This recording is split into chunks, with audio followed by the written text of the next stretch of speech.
The tampon king gets back in the ring. I speak of former VP nominee Tim Walz. He joined Beto O'Rourke at a Texas town hall last night, and the estrogen levels were enough to give Chuck Norris menstrual cramps. I wonder, is our strength our diversity? Our strength is our diversity. We've been talking about this for years as a country of immigrants, and we let them define the issue on immigration. We let them define the issue on D&I. But I'm thinking there's only one explanation for Tim spewing nonsense like this. Time of the month. Tim Walz stepped back into the political spotlight at a Texas town hall, but instead of projecting confidence or clarity, he immediately looked out of place. His talking points sounded recycled, his delivery felt rehearsed, and his message landed flat. Rather than explaining how his leadership actually improved people's lives, he leaned heavily on vague slogans about diversity and immigration, offering no concrete solutions or accountability. It felt less like a leader making a case and more like a politician hoping the audience wouldn't ask follow-up questions.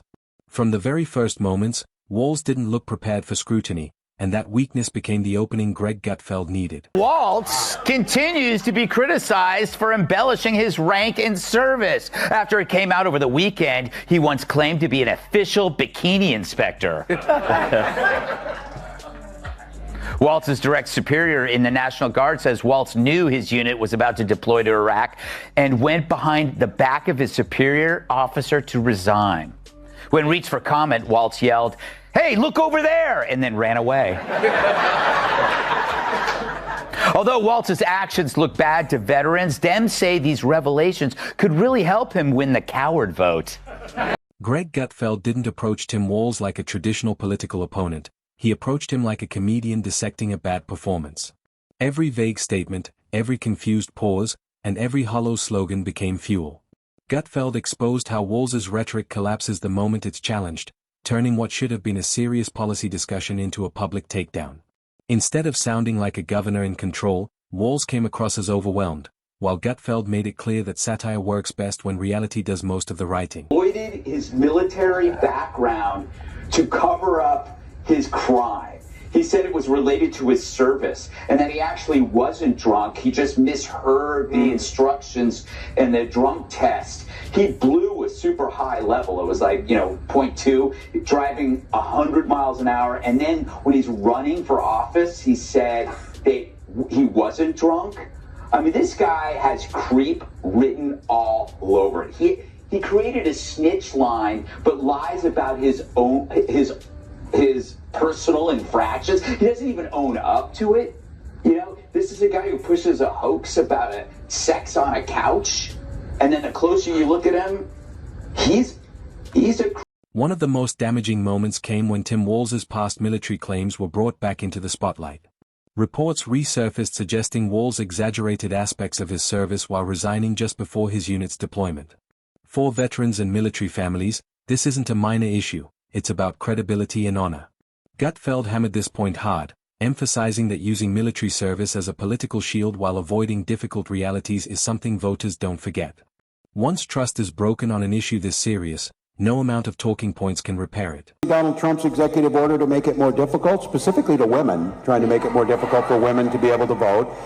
We see one of the first things they do is try and restrict the vote.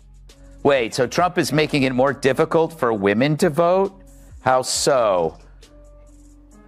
Math problems? But it's further proof that the most dangerous thing for a leftist is a follow-up question, which is why you never hear any. But I guess questioning elections is okay now. But the best moment came when Walz forgot. When the discussion shifted to Minnesota's economy, the cracks widened even further. Rising taxes, businesses leaving the state, and a growing burden on the middle class painted a troubling picture. Walz's solution consistently seemed to be more regulation and more taxation, even as families struggled with rising costs. Gutfeld framed it bluntly: when a state becomes hostile to growth, investment doesn't argue, it leaves. Minnesota, once seen as stable and business-friendly, now looks like a cautionary tale of how overreach can quietly drain opportunity. Strange. Oh, he's strange. He is strange. Him and I are the same age. How does he look so much younger?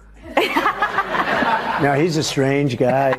Strange. He called up years ago. I was in the White House, And he said, my house is being surrounded by people with American flags. I said, is that a good thing or a bad thing? He said, I think they're going to attack me.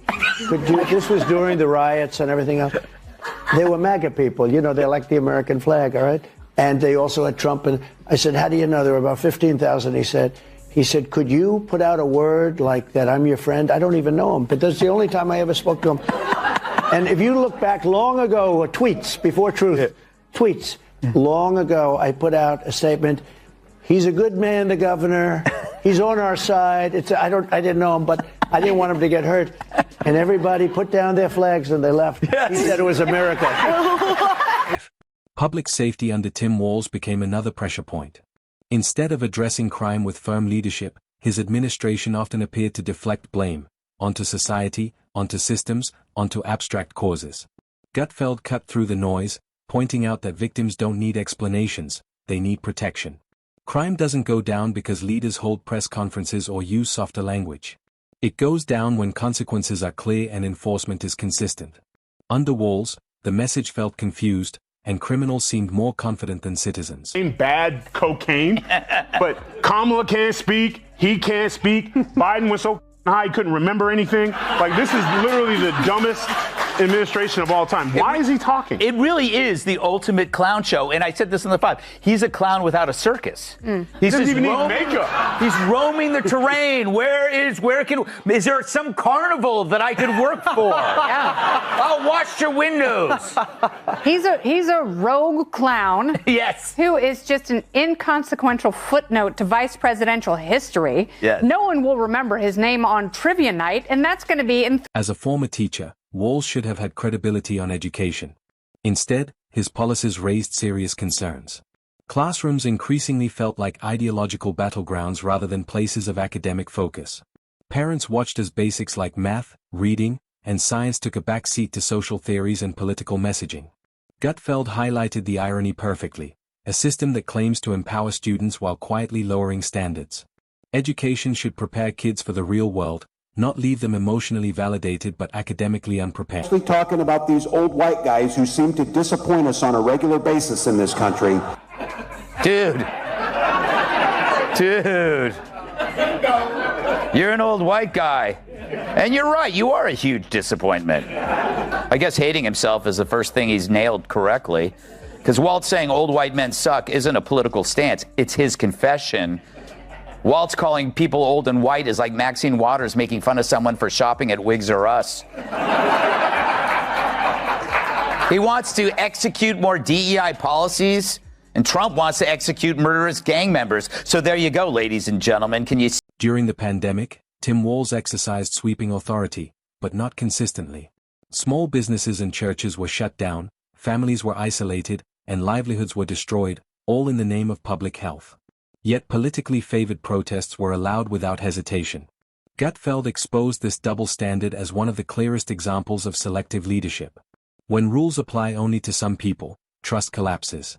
What was framed as science increasingly looked like politics disguised as safety. As VP, Tim Walz is being accused of lying about his rank, which is called stolen valor. But in Walz's defense in Minneapolis, stealing is legal. But misrepresenting your past for political gain? I don't see that as a problem.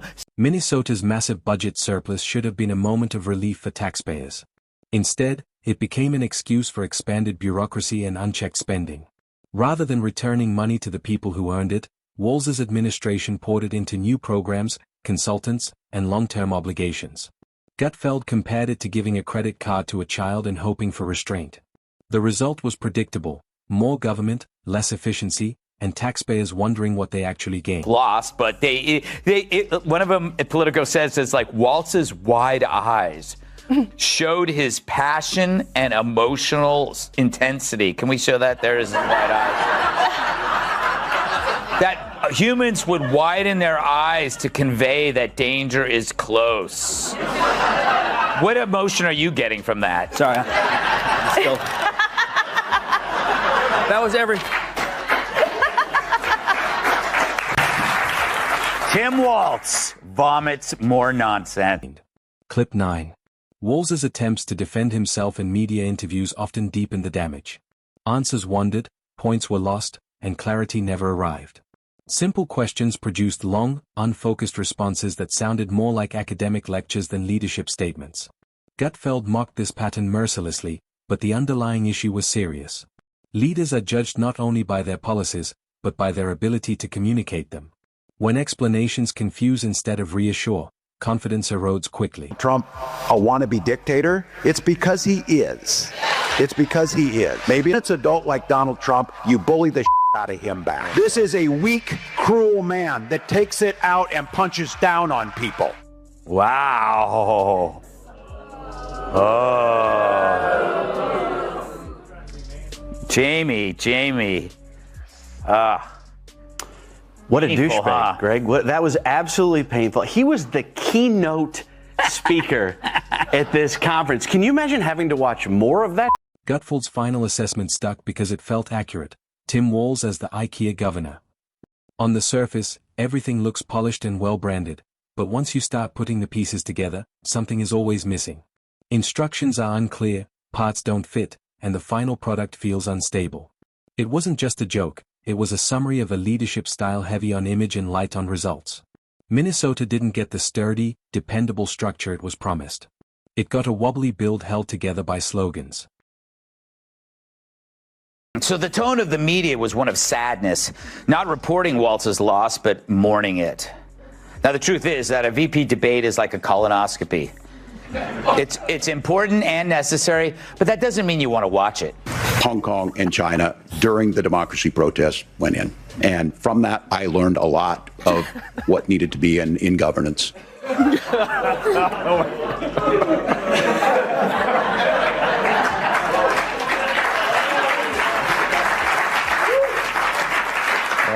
Even a deer in the headlights is screaming, "Get the out of the way, dude!" It's no wonder they don't do follow-up questions with Democrats. They're like the top layer of day-old skimpy bean dip. What's underneath you? And he's got a very weird way of greeting his wife of 30 years. Roll it.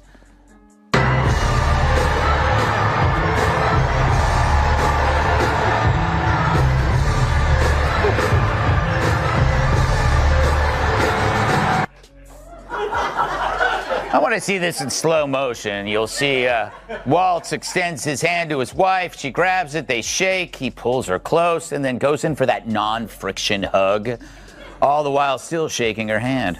I wish there was a word to describe that. Oh, yeah, weird.